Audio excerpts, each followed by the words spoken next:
ಇವತ್ತು ಎಲ್ಲ ಪೇರೆಂಟ್ಸಿಗೆ ಒಂದು ಸ್ಮಾಲ್ ರಿಕ್ವೆಸ್ಟ್. ಯೂಶ್ವಲಿ ನಿಮಗೆಲ್ಲರಿಗೂ ಒಂದು ಮಾತು ಗೊತ್ತಿದೆ, ಏನಪ್ಪ ಅಂದರೆ ಹೆತ್ತವರಿಗೆ ಹೆಗಣ ಮುದ್ದು ಅಂತ ಅಲ್ವಾ. ನಮ್ಮ ಮಕ್ಕಳು ಏನು ಮಾಡಿದ್ರು ನಮಗೆ ತುಂಬ ಇಷ್ಟ, ಪ್ರೀತಿ ಎಲ್ಲ ಹೌದು.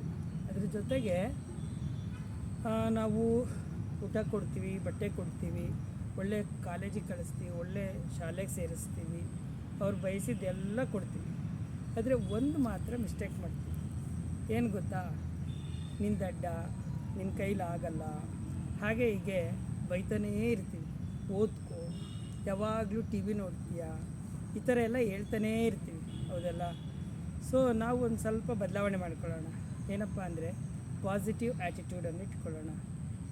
ಇನ್ಸ್ಟೆಡ್ ಆಫ್ ದಟ್, ನಿನ್ನ ಕೈಲಾಗಲ್ಲ, ನೀನು ಓದ್ತಾ ಇಲ್ಲ, ದಡ್ಡ ಅನ್ನೋ ಬದಲು ನಿನ್ನ ಕೈಲಾಗುತ್ತೆ, ನೀನು ಓದ್ಕೋ, ಚೆನ್ನಾಗಿ ಓದ್ಕೊಂಡ್ರೆ ನಿನಗೆ ಈ ಥರದ್ದೆಲ್ಲ ಮಾಡ್ಬೋದು, ದೊಡ್ಡದಾಗಿ ಕನಸು ಕಾಣು, ಈ ಥರ ಎಲ್ಲ ಹೇಳ್ತಾ ನಾವು ಪಾಸಿಟಿವ್ ಅಪ್ರೋಚನ್ನು ಮಾಡೋಣ. ಮಕ್ಕಳಿಗೆ ಏನಾದರೂ ದೊಡ್ಡದಾಗಿ ಸಾಧಿಸುವಂತಹ ಕನಸನ್ನು ಬಿತ್ತೋಣ. ಅವರ ಕನಸನ್ನು ಚೇಸ್ ಮಾಡುವಂತಹ ಶಕ್ತಿಯನ್ನು ತುಂಬೋಣ ಅಂತೇಳಿ ಹೇಳ್ತಾ ನಿಮ್ಮೆಲ್ರಿಗೂ ಈ ದಿನ ಥ್ಯಾಂಕ್ ಯು ಹೇಳ್ತಾ ಇದ್ದೀನಿ.